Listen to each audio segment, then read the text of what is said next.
So yun, nandito kami ngayon sa ano, sa beach. Dito sa Masasa Beach. So yun po yung ano, yun yung view dito, ang ganda ng view dito. Bali doon kami galing sa bundok na yun, doon kami nagano kahapon sa taas doon. Tapos siyempre bumaba na kami ngayon kasi maliligo kami ngayon.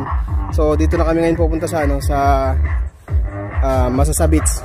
So maliligo muna tayo mga idol, kahit mga 2 hours siguro maliligo tayo dito sa baba para makapagbanlaw tayo, no?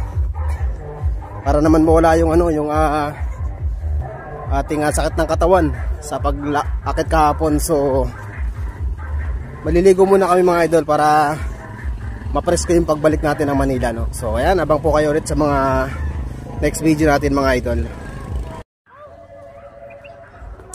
So ang ganda ng view dito mga idol, oh.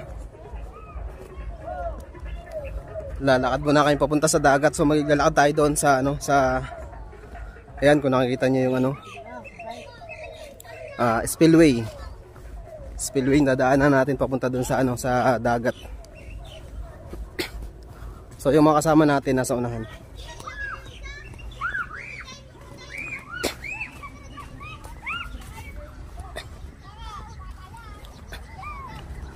Tayo mga 5 minutes lang naman siguro.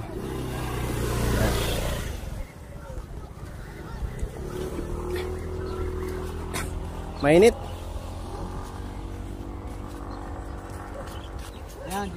Palayan yung ano, palayan yung dadaanan natin, sa may gitna tayo ng palayan dadaan.